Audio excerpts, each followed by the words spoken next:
A wealthy teenager thought he could humiliate a hard-working janitor in front of everyone. He spit in his face, mocked his poverty, and threatened to destroy his livelihood. But he never noticed the quiet man sitting by the fountain. He never saw the eyes that had witnessed combat in 3 different countries. By the time Brandon Westbrook realized his mistake, it was already too late. The internet was watching, and so was Jack Morrison. Before we begin, tell us where you're watching from. And if this story touches your heart, please subscribe for more. The spit hits Carlos in the face just as he's bending down to pick up a discarded coffee cup. He freezes. The warm saliva drips down his weathered cheek, sliding past the corner of his mouth. For a moment, he doesn't move, doesn't even blink, just stands there in his gray janitor's uniform, mop in one hand, the cup in the other. That's what you get for existing near me, the kid says. He can't be more than 19. Designer sneakers that cost more than Carlos makes in 2 months. A watch that glints under the mall's fluorescent lights. His 3 friends are laughing, recording on their phones, their expensive clothes forming a semicircle around Carlos like predators surrounding wounded prey. Did you get that? The rich kid asks, turning to his friend with the phone. Make sure you got the splatter. That's going viral for sure. Carlos finally moves. He reaches up slowly, wiping his face with the back of his hand. He doesn't say anything. 58 years old, and he's learned that sometimes words just make things worse. He's worked at Riverside Mall for 6 years. This isn't the first time someone's treated him like he's invisible, but it's the first time someone spit on him. What, nothing to say? The kid steps closer. His cologne is overpowering, something expensive that probably has a French name Carlos couldn't pronounce. No, would he come back? No lesson about respect. The kid's friends are howling now. One of them, a blonde kid with gelled hair, is doubled over. Brandon, you're insane, man, the blonde says between laughs. Brandon. The kid who just spit on him has a name now. Brandon smirks, clearly feeding off the attention. My dad owns half this mall, Brandon says, leaning in close enough that Carlos can smell the energy drink on his breath. You know what that means? It means I own you. You're like furniture. Except furniture is actually useful. Carlos's jaw tightens. Just slightly. He's thinking about his daughter, Maria. She's in her 2nd year of nursing school. Every dollar he makes goes toward keeping her there. Keeping her from drowning in student loans the way he drowned in them 30 years ago. He can't lose this job. He won't lose this job. I should clean this up, Carlos says quietly, gesturing to the spot where Brandon and his friends have been standing, where they've dropped napkins and straw wrappers on the floor like confetti. Yeah, you should, Brandon says. That's literally all you're good for.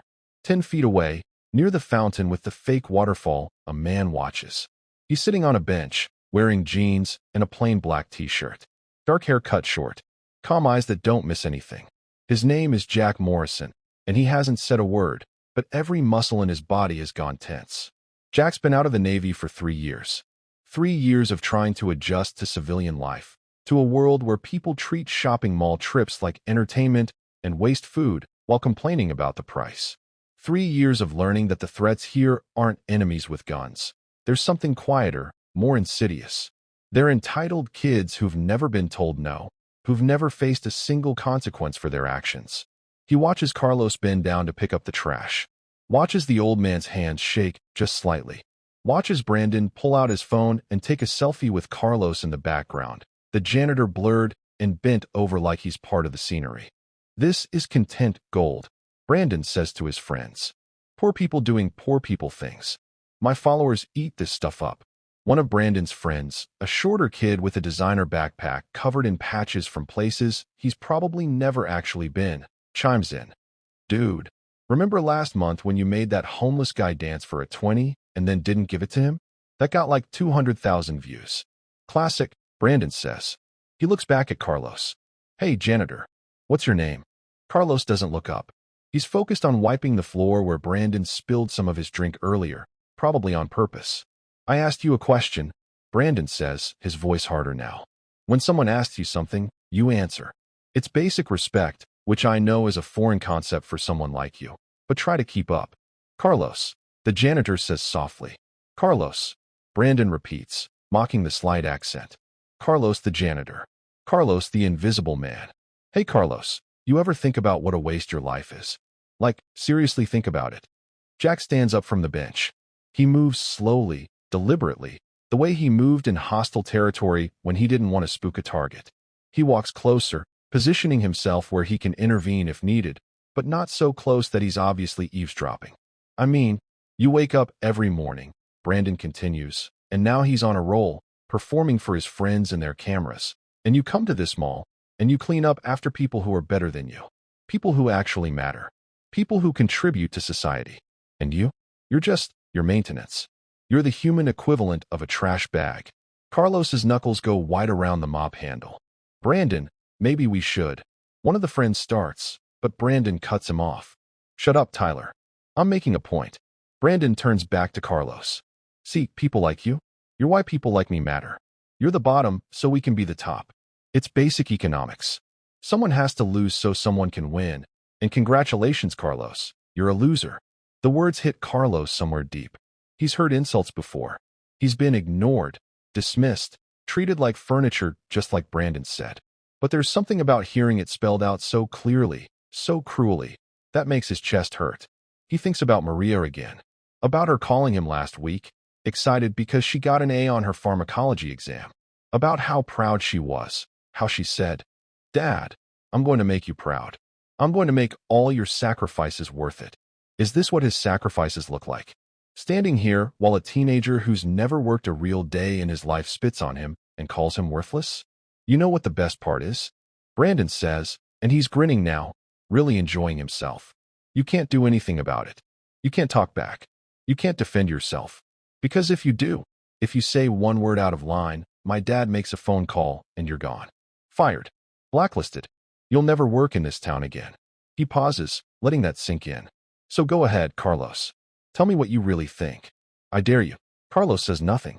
He just keeps cleaning, moving his mop in slow, methodical circles. His silence seems to irritate Brandon more than any words could. See? That's the problem with people like you, Brandon says, following Carlos as he tries to move away. No backbone. No spine. You just take it. You just accept that this is your place in the world. Brandon kicks the mop bucket. Not hard enough to spill it, but hard enough to splash water onto Carlos's pants, onto the floor he just cleaned. Oops, Brandon says flatly. Looks like you've got more work to do. His friends are still filming, still laughing, but there's something uncomfortable in some of their expressions now. Tyler, the one who tried to stop Brandon earlier, has lowered his phone slightly, but he doesn't say anything else. Doesn't step in. The social currency of being in Brandon's circle is apparently worth more than basic human decency. Carlos bends down again, wringing out the mop, starting over. His hands are shaking more noticeably now. He's not scared. Jack can see that from where he's standing. Carlos isn't afraid.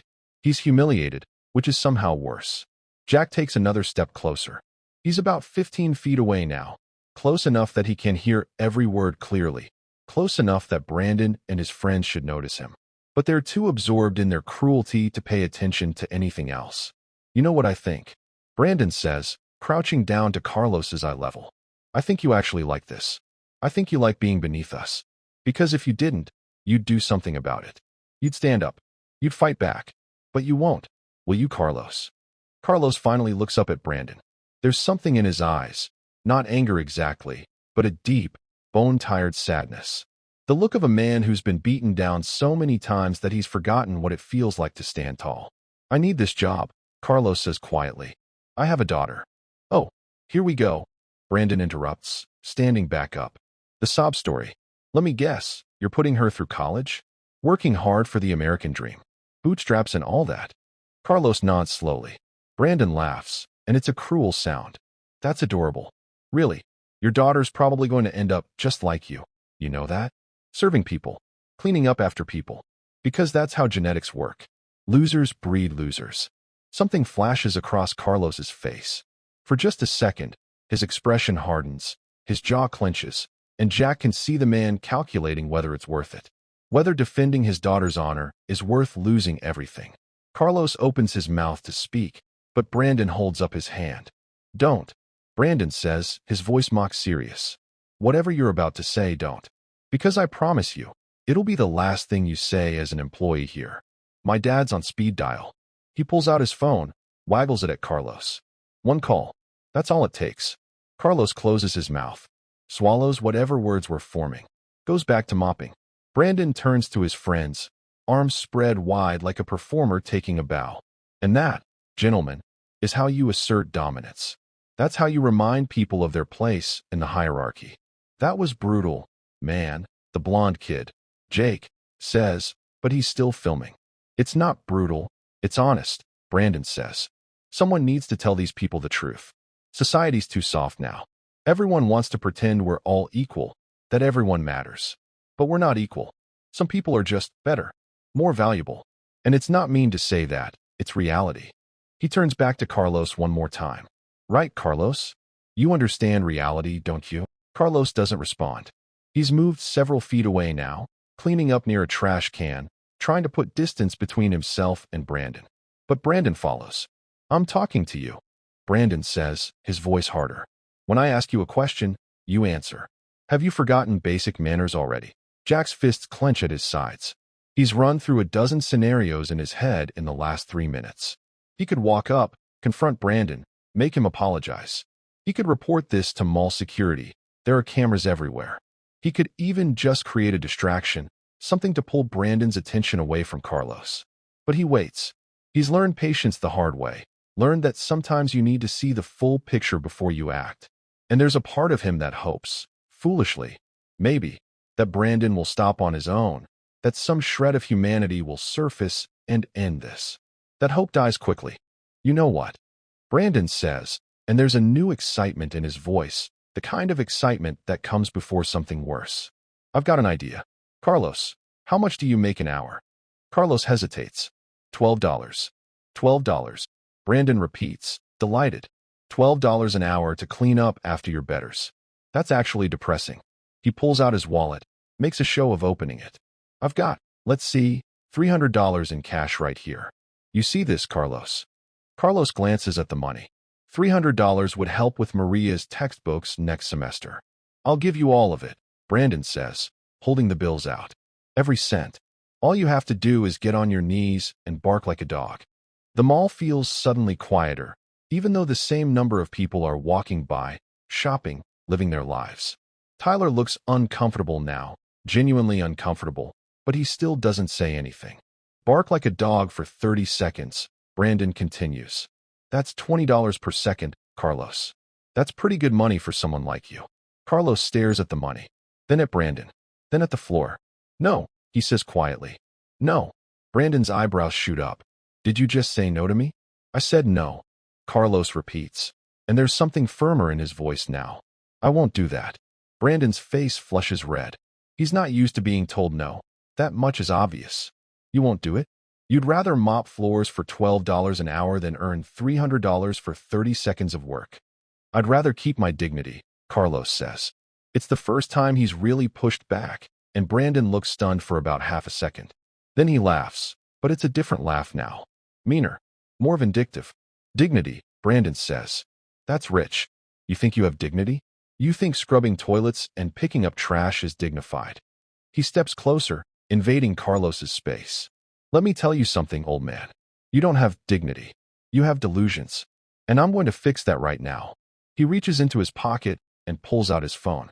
Tyler, come here. Film this close up. Tyler hesitates, but then he moves forward, camera pointed at Carlos. Here's what's going to happen, Brandon says. I'm going to count to 10.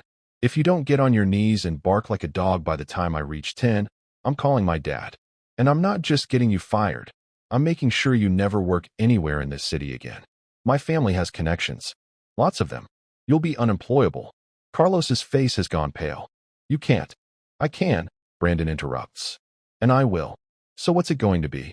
Your pride or your daughter's future? It's a cruel choice, engineered specifically to maximize Carlos's pain. If he refuses, he loses his job and can't support Maria. If he complies, he loses something harder to quantify but equally important, his sense of self-worth. 1. Brandon starts counting. 2. 3. Carlos looks around, desperately, as if hoping someone will intervene. A few shoppers have stopped, watching from a distance, but no one approaches. No one wants to get involved. 4. 5. 6. Jack starts walking forward. He's done waiting. He's seen enough. 7. 8. But before Jack can reach them, before he can say anything, something unexpected happens. Carlos drops his mop. He doesn't get on his knees, but he doesn't walk away either. He just stands there, looking Brandon directly in the eyes, and says, "Do it. Call your dad.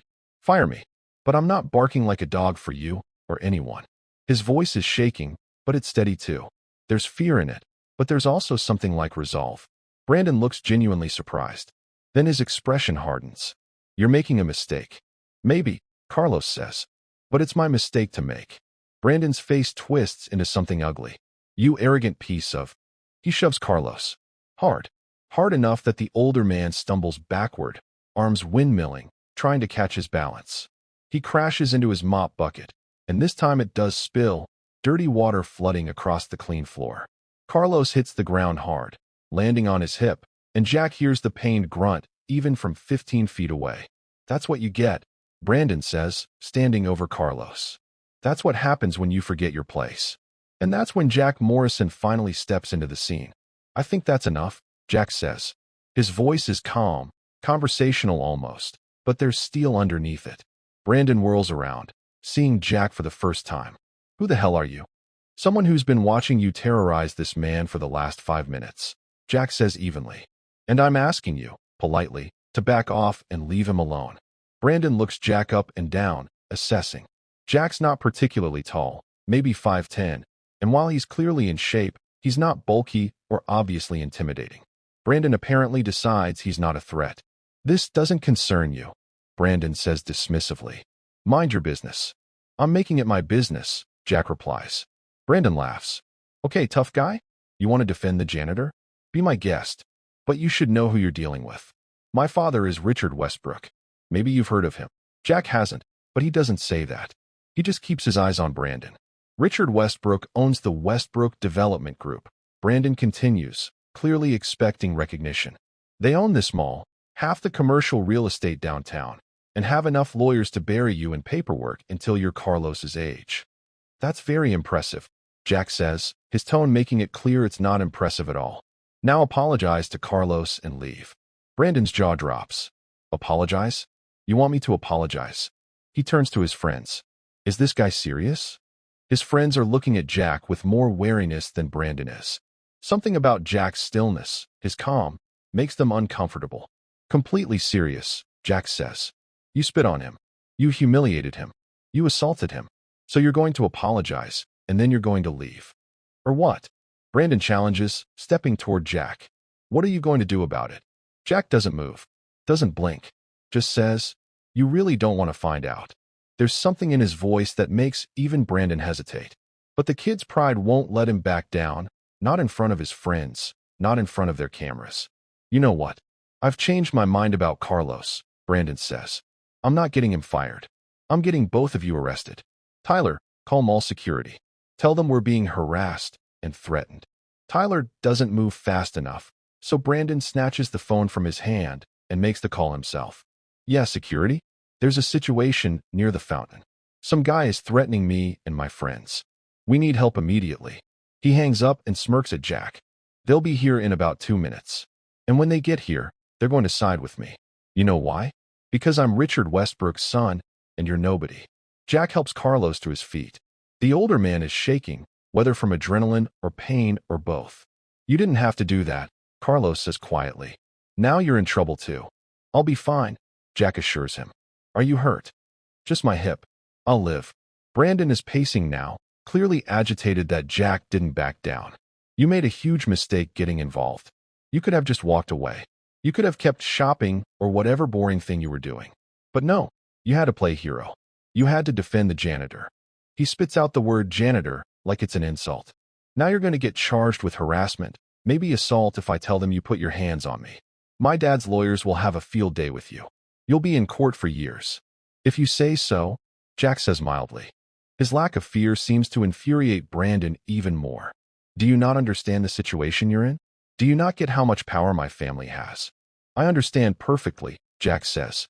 "I just don't care." Before Brandon can respond, 2 mall security guards arrive, both slightly out of breath from jogging. They're middle-aged guys in uniforms that are a size too small, and they look uncomfortable with the situation immediately. "What's going on here?" the taller guard asks. Brandon immediately switches modes, his face morphing into a concerned, innocent expression. Officers, thank God you're here. This man, he points at Jack, threatened me and my friends. We were just shopping, and he started harassing us for no reason. The guard looks at Jack. Is this true? No. Jack says simply. He's lying, Brandon insists. He's trying to defend this janitor who was being insubordinate. The janitor was rude to me, and when I addressed it, this guy got in my face and threatened violence. Carlos steps forward, wincing from his hip. That's not what happened at all. No one asked you. Brandon snaps at Carlos, then immediately softens his tone for the guards. Look, I don't want to make a big deal of this. I know my father wouldn't want me to cause a scene, but this is unacceptable. I come to this mall all the time, and I should feel safe here. The shorter guard looks at Carlos. What happened? This young man spit on me, Carlos says, his voice stronger now that Jack is there. He harassed me, threatened to get me fired, and then pushed me to the ground. This man, he gestures to Jack, just asked him to stop. Brandon laughs. That's ridiculous. Why would I spit on a janitor? What would I gain from that? Entertainment, apparently, Jack says. You recorded it on your phone. Brandon's eyes flicker. I don't know what you're talking about. Your friend Tyler has it on his phone too. Jack continues. Multiple angles, I'd imagine. The whole thing's probably already uploaded to your social media. Tyler goes pale. Brandon shoots him a murderous look. The taller guard seems to understand what's happening now. Son, why don't you show me your phone? I don't have to show you anything, Brandon says, his composure cracking. Do you know who my father is? I know who your father is, the guard says tiredly. And I know that doesn't give you the right to harass employees. I wasn't harassing anyone. Then show us your phone, the guard says. If there's nothing on it, you've got nothing to worry about. Brandon clutches his phone tighter. This is a violation of my privacy.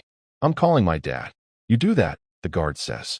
In the meantime, we're going to need to see that video. Brandon backs away. No, this is bullshit. You're taking the word of a janitor and some random guy over mine? My family owns this mall.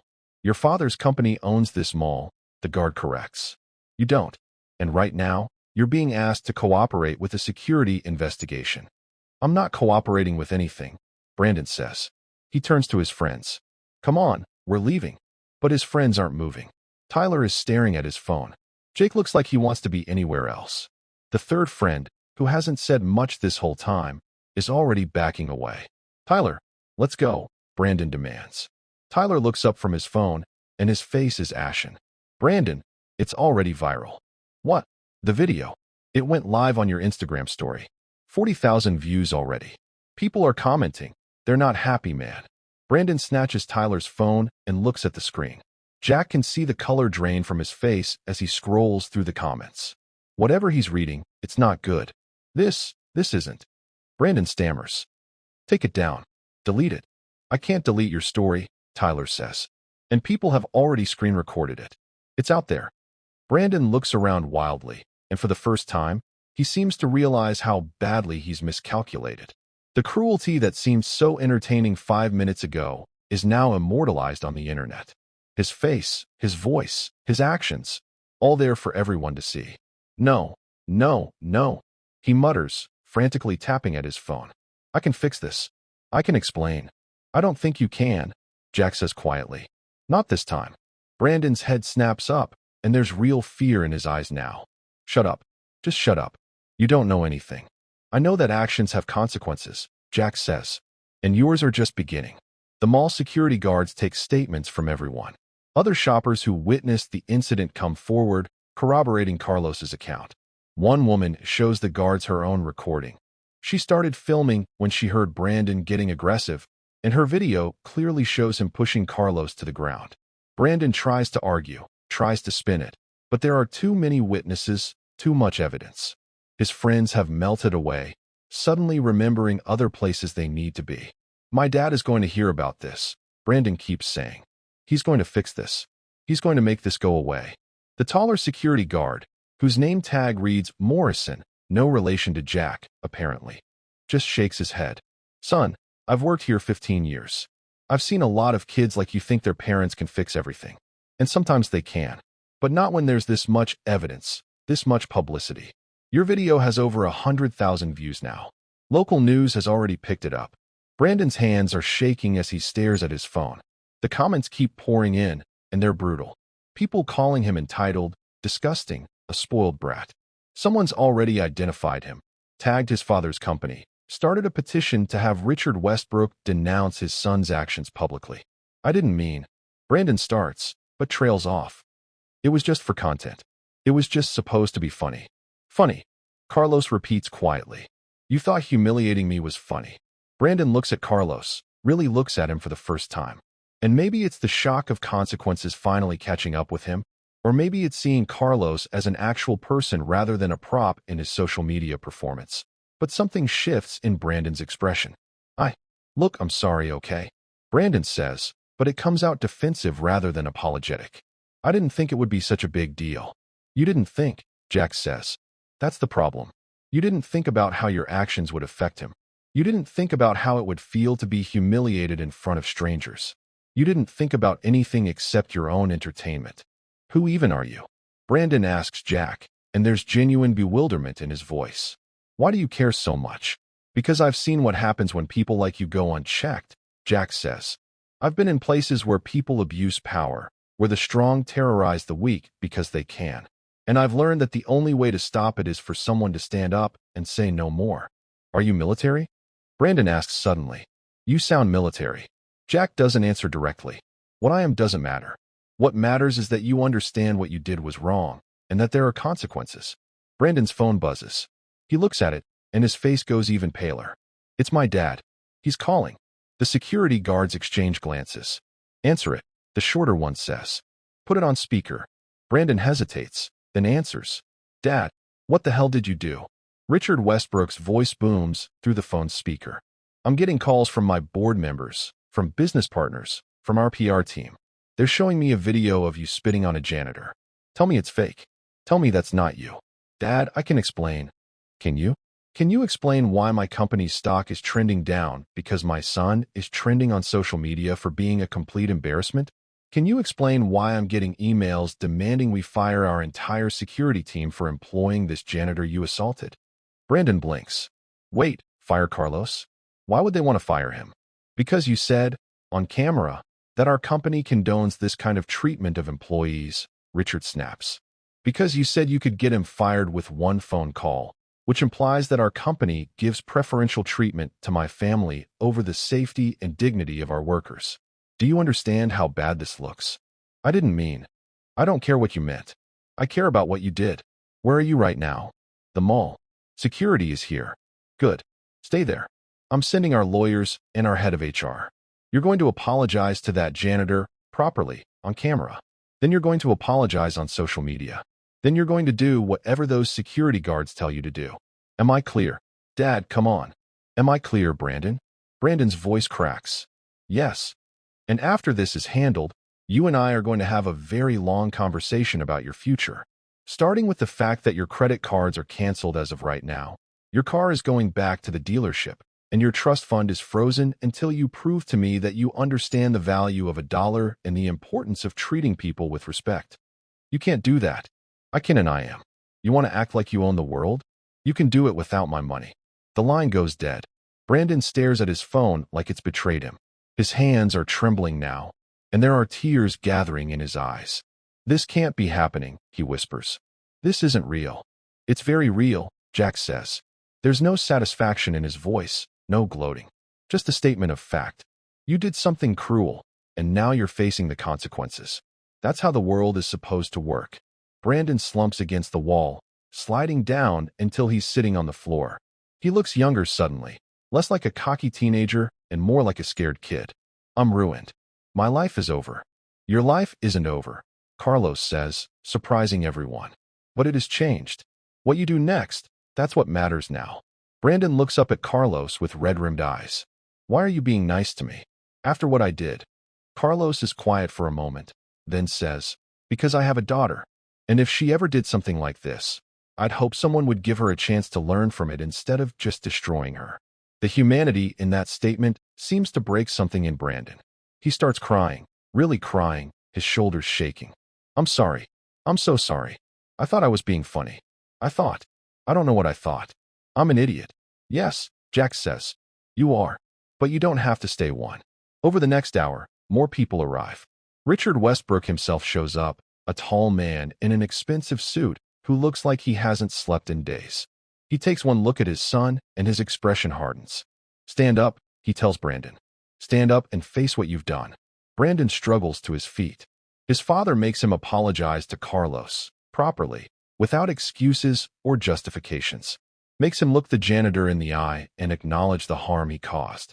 I'm sorry, Mr. Carlos, Brandon says, and this time there's genuine remorse in his voice. I'm sorry for spitting on you, for disrespecting you, for treating you like you weren't a person. There's no excuse for what I did.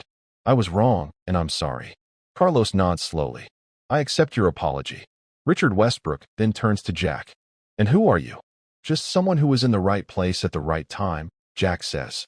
Richard studies him for a moment. You former military? Jack hesitates, then nods. Navy. SEALs. Jack doesn't confirm or deny, but his silence is answer enough. Richard nods, understanding. Thank you for intervening. Not many people would have. Someone needed to. Jack says simply. Richard turns back to his son. You're going to spend the next 6 months working here at this mall. Not as my son, as an employee. You're going to work in maintenance, cleaning, doing exactly what Mr. Carlos does. You're going to learn what it's like to be treated the way you treated him. And maybe, if you're lucky, you'll learn some humility. Dad, this is not a negotiation, Richard says firmly. You do this, or you're cut off permanently. No money, no car, no apartment. You'll be on your own. So what's it going to be? Brandon looks at his father, at Carlos, at Jack. Then, quietly, I'll do it. Good, Richard says. He turns to Carlos. Mr. Carlos, my company owes you an enormous apology. What happened here today is unacceptable.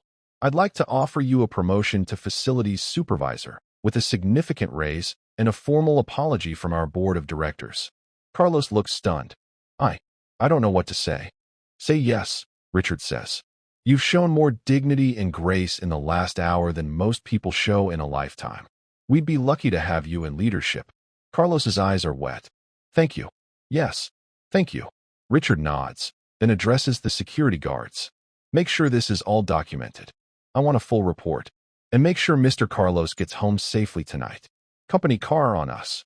As people start dispersing, as Brandon is led away by security to begin processing his consequences, Jack starts to leave.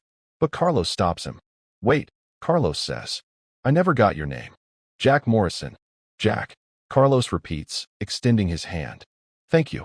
You didn't have to help me, but you did. That means more than you know. Jack shakes his hand. You stood up for yourself in the end. That took courage. Only because you showed me it was possible, Carlos says. For a moment there, I was ready to bark like a dog just to keep my job. I was ready to give up everything I am.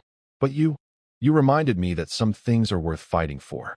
Your daughter is lucky to have you, Jack says. Carlos smiles, a real smile this time. I'm going to call her tonight. Tell her about this. Tell her that her old man finally stood up to a bully. She'll be proud. As Jack walks away, heading back through the mall toward the exit, he passes the fountain where he'd been sitting. He thinks about all the times he'd walked past injustice, all the times he'd told himself it wasn't his business, that he couldn't fix everything. But today, for once, he was in the right place at the right time. And he chose to act. His phone buzzes. It's a text from an old Navy buddy. Dude, you're trending on Twitter. Some video from a mall. That you? Jack sighs. Of course someone filmed him too. Of course this is going to be bigger than he anticipated. He types back. Long story. Call you later. But as he walks to his car, he realizes he's okay with it.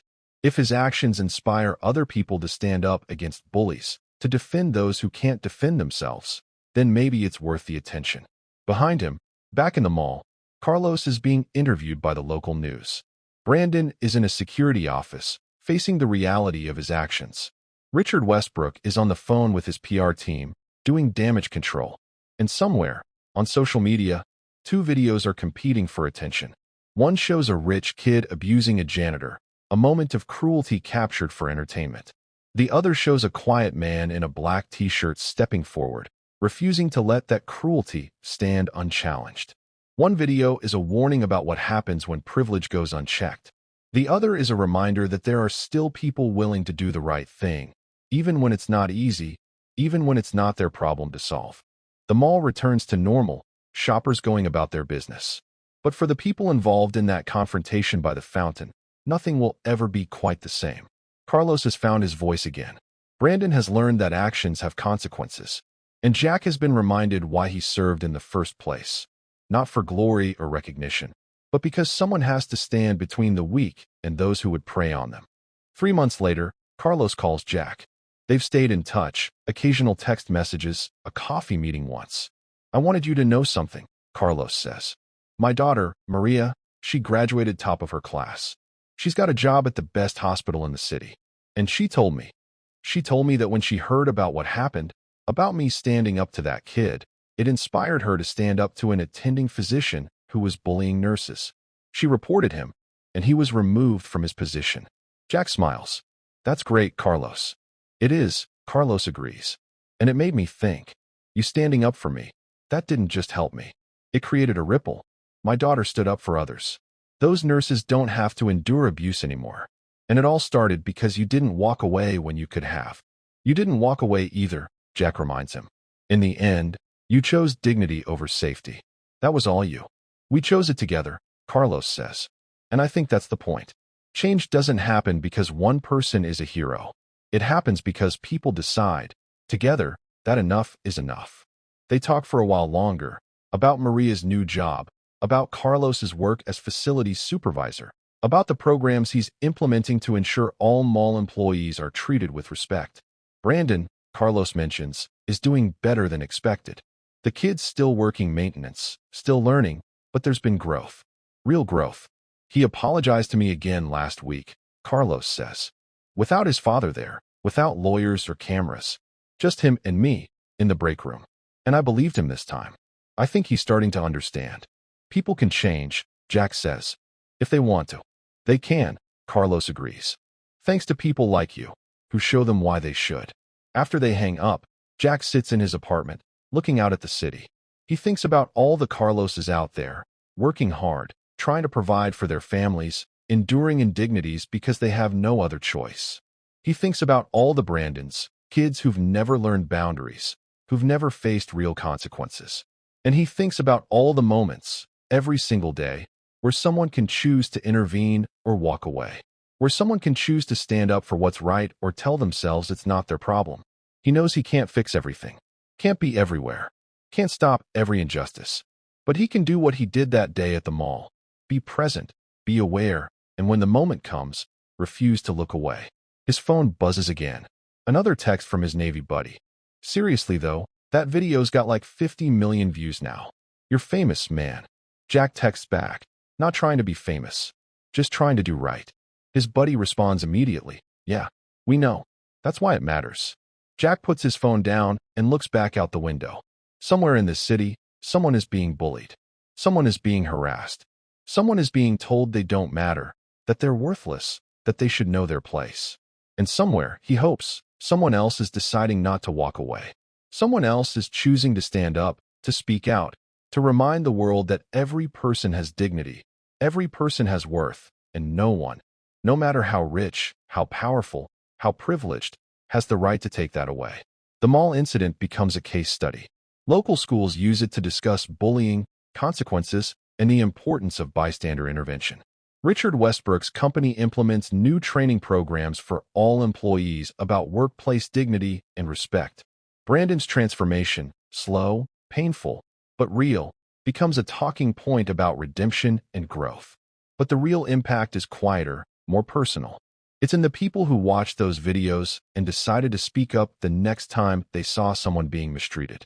It's in the teenagers who thought twice before posting cruel content for likes.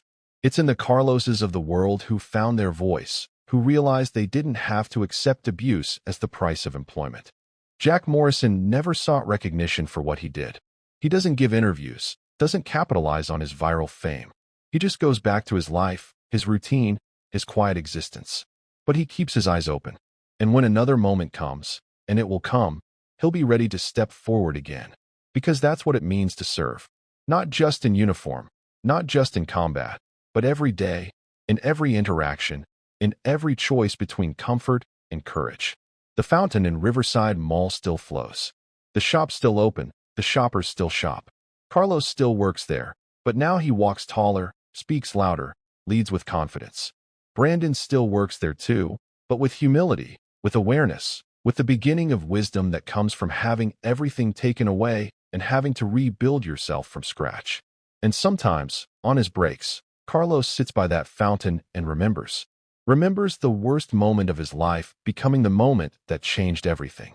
Remembers a stranger who became a friend by simply refusing to accept cruelty as normal.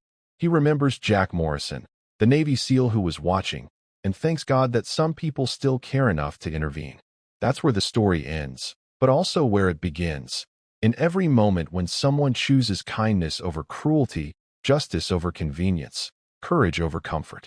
In every moment when someone decides that dignity matters, that people matter, that we're all responsible for the kind of world we create. One person at a time, one choice at a time, one act of courage at a time, until the day when maybe, just maybe, no one needs to intervene anymore, because no one would dream of treating another human being the way Brandon treated Carlos. That day hasn't come yet. But because of moments like these, because of people like Jack and Carlos who refuse to accept cruelty as inevitable, it's a little bit closer than it was before. And that, in the end, is what justice looks like. Not just punishment for wrongdoing, but transformation of hearts, minds, and systems. Not just stopping one bully, but creating a world where bullying is no longer tolerated, where every person knows their worth, and where standing up for others is not exceptional but expected. The story of the rich kid who spit on a janitor, not knowing a Navy SEAL was watching, becomes more than just viral content. It becomes a reminder of who we are and who we can choose to be. And in a mall somewhere, in a city full of ordinary people living ordinary lives, that reminder echoes still. 6 months pass. The seasons change. Seattle transitions from the gray dampness of winter into the explosive green of spring. The cherry blossoms bloom along the waterfront, and the city seems to shake off its melancholy like a dog emerging from water. Jack Morrison is walking through Pike Place Market on a Saturday morning, the same market where he first saw Carlos and Brandon's paths collide. He's here to pick up fresh salmon and vegetables, the mundane tasks of civilian life that his therapist insists help with reintegration. He's examining a vendor's display of heirloom tomatoes when he hears a familiar voice. Jack. He turns. Carlos is standing there, but he's not wearing his janitor's uniform. He's dressed in business casual, slacks, a button-down shirt, a light jacket. He looks different, confident, whole. Carlos, Jack says, genuinely pleased. Good to see you. They shake hands, and Carlos's grip is firm, no longer the trembling grasp of a broken man. I was hoping I'd run into you, Carlos says. I wanted to tell you in person. Maria got engaged. To a good man, a pediatrician she works with. They're getting married in the fall. That's wonderful, Jack says. And she wants you there. Carlos continues. At the wedding. She says you're part of our family's story now. The chapter where we learn to stand up for ourselves. Jack is taken aback. He's not good with emotional moments, with the vulnerability of being seen as important to someone else's narrative. I don't know if. Please, Carlos says, and there's no pleading in his voice, just a simple request. It would mean a lot to us. To me. Jack looks at this man who he first saw being degraded, humiliated, spit on. And now he's standing tall, inviting his daughter's protector to witness her happiness. It's the kind of full-circle moment that feels almost scripted, but it's real. I'll be there, Jack says. Carlos beams. He pulls out his phone and shows Jack pictures. Maria in her nursing scrubs, smiling with colleagues. Maria with her fiancé, both of them laughing at some private joke. Maria holding a plaque for Nurse of the Year. She's thriving, Carlos says, his voice thick with emotion. And she tells everyone about what happened. About how watching me stand up to that bully taught her to stand up too. She's become an advocate at the hospital, fighting for better working conditions for nurses and support staff. Jack feels something warm in his chest, something he hasn't felt in a long time. Not pride exactly, but a sense of purpose fulfilled. The mission accomplished. What about Brandon? Jack asks. Carlos's expression becomes more complex. He's still working at the mall. 6 months of maintenance work, just like his father said. But something's changed in him. Last month, He stopped another customer from harassing one of the younger janitors, a kid from Somalia who barely speaks English. Brandon stepped in, de-escalated the situation, got the security team involved. "That's good," Jack says. "He came to me afterward," Carlos continues. "Told me he finally understood. Understood what it felt like to be invisible, to have people look through you, to work hard and have no one notice.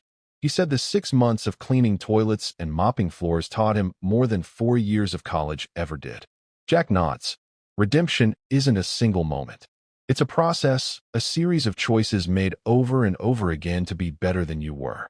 "His father called me last week," Carlos says. "Richard Westbrook. He wanted my opinion on whether Brandon was ready to come back to the family business. I told him the truth, that Brandon had grown, but that he still had more to learn." Richard agreed. Brandon's going to spend another 6 months working at a homeless shelter, learning to see people society has made invisible. They talk for a while longer, standing amidst the bustle of the market. Carlos tells Jack about the changes at the mall, the new employee bill of rights, the anonymous reporting system for abuse, the dignity training that all staff and customers now receive. He tells him about the other janitors who've found their voices, who no longer accept being treated as less than human. "You started something," Carlos says. "That day at the fountain. You showed people that it's possible to stand up. That one person can make a difference." Jack shakes his head. "You stood up, Carlos. I just didn't walk away. And that's everything," Carlos says quietly. "In a world where most people would have kept walking, you stopped. You saw. You acted. That's everything." They part ways with a promise to stay in touch, with the wedding invitation firmly in Jack's calendar. As Jack walks back through the market, his bag heavy with fresh produce, he thinks about the interconnectedness of courage. How one act of standing up can ripple outward, touching lives he'll never meet, changing systems he'll never see. His phone buzzes. A text from an unknown number. "Mr. Morrison? This is Brandon Westbrook. I know this might be weird, but I wanted to thank you. What you did that day, stopping me, it was the best thing that ever happened to me. I'm not the same person I was. I hope someday I can be someone you'd be proud of." Jack stares at the message for a long moment. He thinks about the scared, entitled teenager who thought money and privilege made him invincible. He thinks about the young man who's now learning, slowly and painfully, what it means to be human.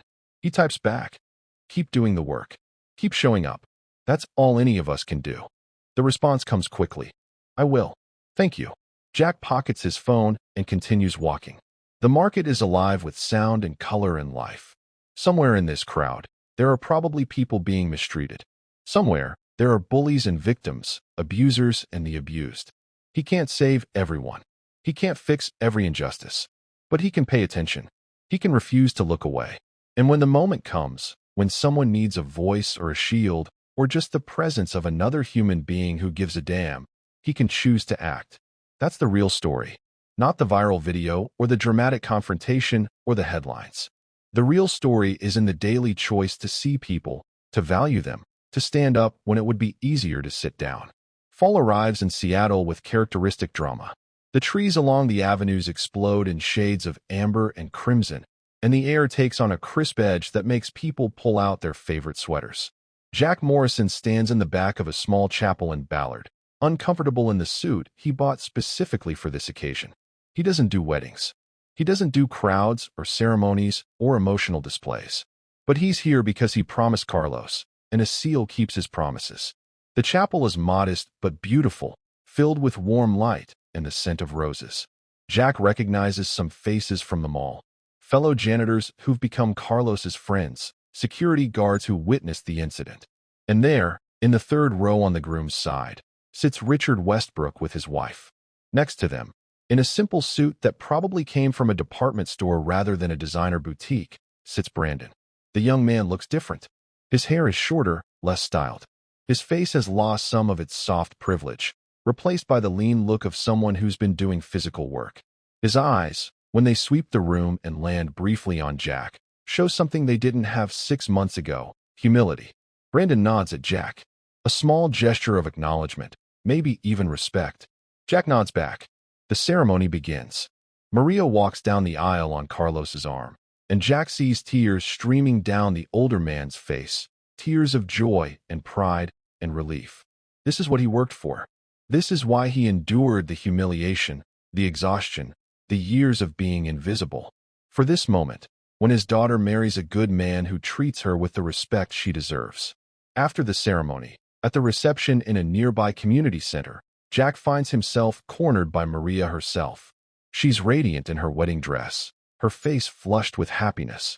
"Mr. Morrison," she says, taking both his hands in hers. "I need to thank you." "You don't," Jack starts, but she cuts him off. "I do," she insists. "My father told me everything. How you stepped in when no one else would. How you stood up to Brandon and his friends. How you reminded my father that he had dignity worth fighting for." She pauses, her eyes bright with emotion. "Do you know what he used to tell me? Before that day, he used to say, 'Keep your head down, Mija. Don't make waves. Just survive.' He taught me to be invisible, because being invisible was safe." Maria glances across the room at her father, who's laughing with her new husband. "But after that day, everything changed. He called me and said, 'Maria, I stood up to a bully today, and I'm still standing.' It was like he remembered he was a person, not just a janitor, not just someone's father. A person." She squeezes Jack's hands. "And that changed me too. I stopped accepting bad treatment at the hospital. I started speaking up when doctors were rude to nurses or when administrators ignored our safety concerns. I became someone who stands up, not someone who hides. And that's because of you."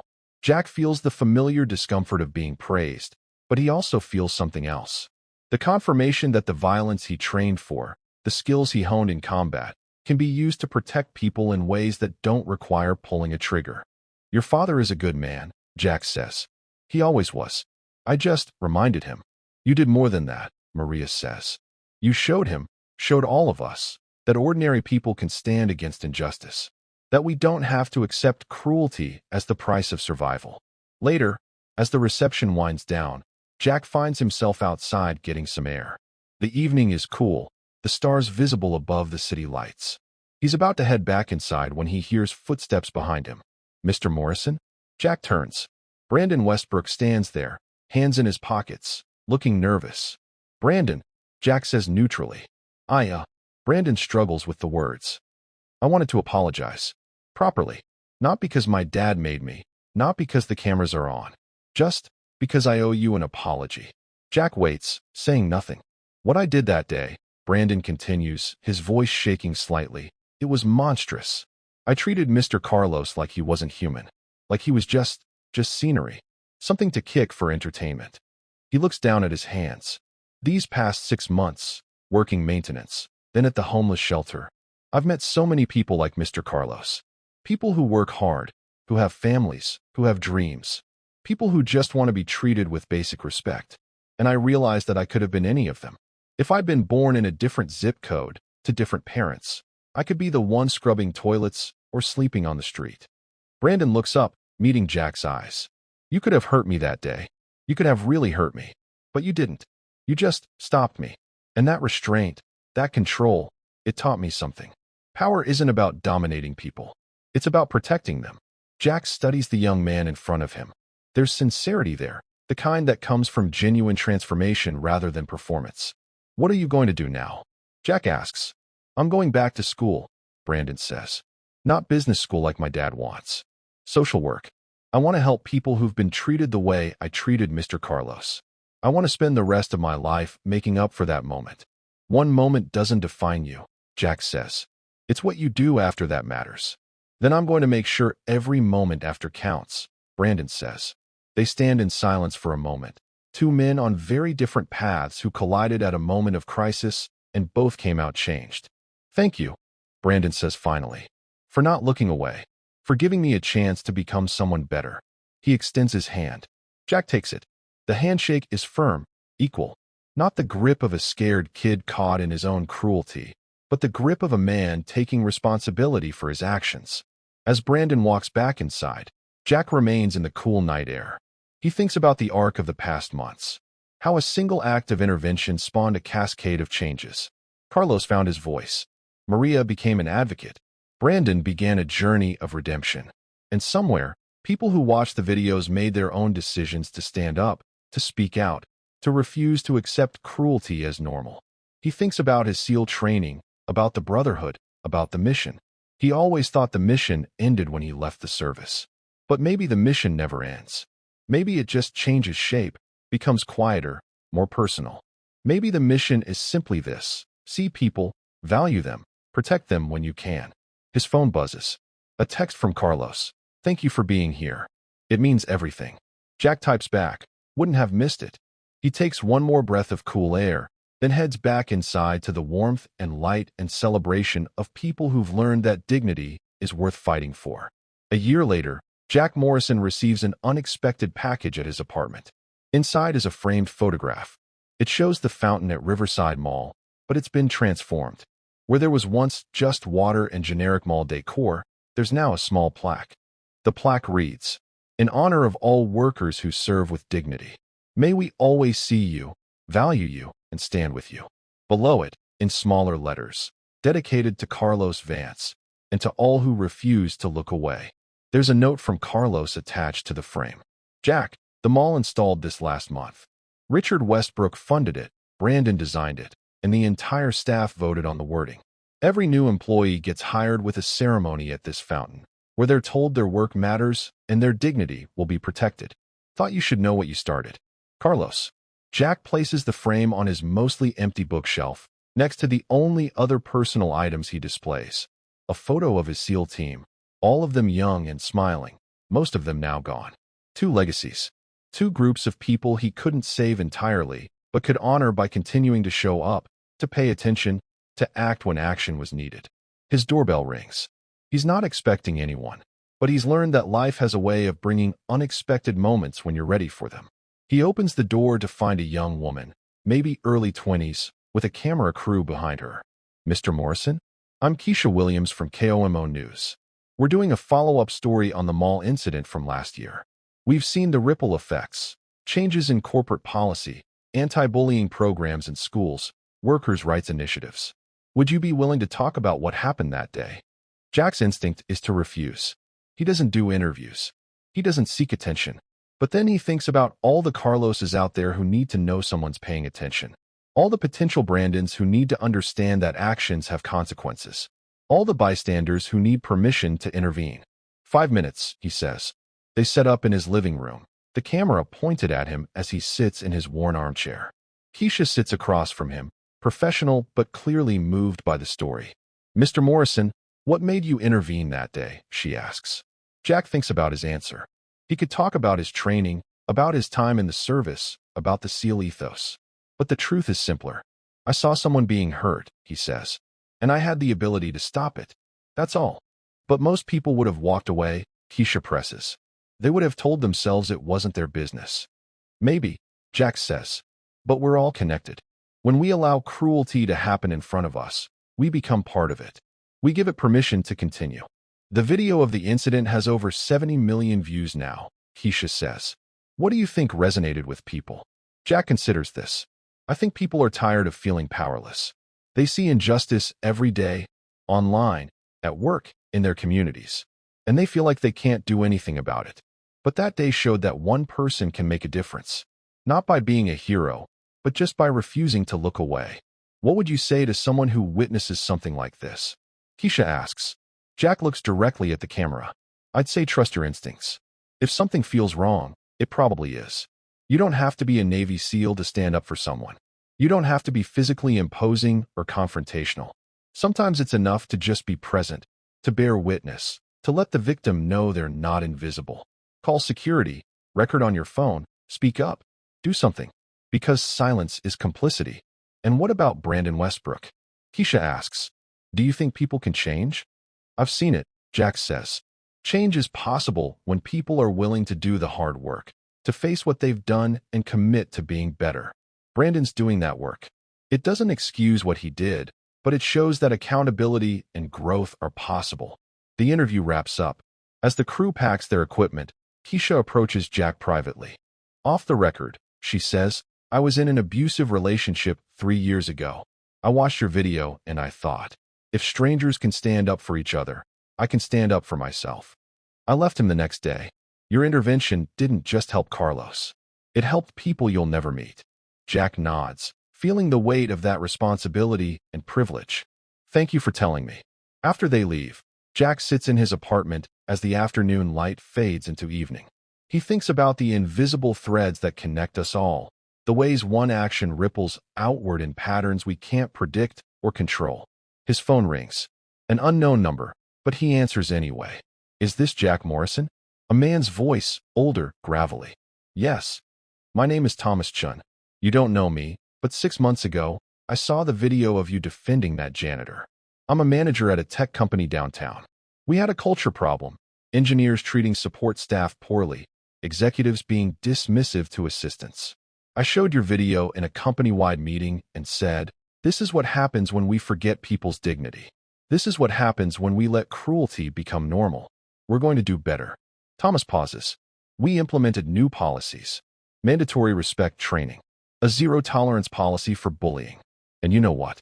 Our retention improved. Employee satisfaction improved. Productivity improved. Turns out when people feel valued, they do better work. I just wanted to thank you. You changed my company's culture. Jack doesn't know what to say. I'm glad things improved. You started something, Thomas says. Just thought you should know. After the call ends, Jack stands and walks to his window, looking out over the Seattle skyline. The city is lighting up as night falls, millions of lives intersecting in ways visible and invisible. Somewhere out there, someone is being mistreated. And somewhere, someone else is deciding whether to intervene or walk away. He can't be everywhere. Can't stop every injustice. But he showed that intervention is possible. That one person can matter. That dignity is worth defending. His phone buzzes one more time.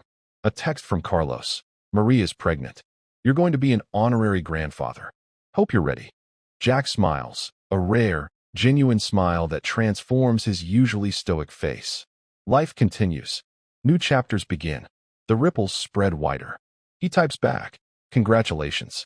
I'll be there. Because that's what it means to be part of someone's story. To show up. To stand up. To refuse to look away. The mission continues. Not with weapons or combat or strategic strikes, but with presence, with awareness, with the simple revolutionary act of treating every human being as if they matter. Because they do. Every single one of them. And in a mall in Seattle, at a fountain with a plaque, that truth is now carved in stone for everyone to see. If this story touched your heart, please share it with someone who needs hope today. Don't forget to like the video and subscribe to our channel for more stories of courage, dignity, and redemption.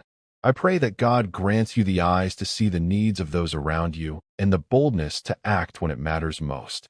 May He be a shield around you and your loved ones, protecting you from every storm and every hidden danger.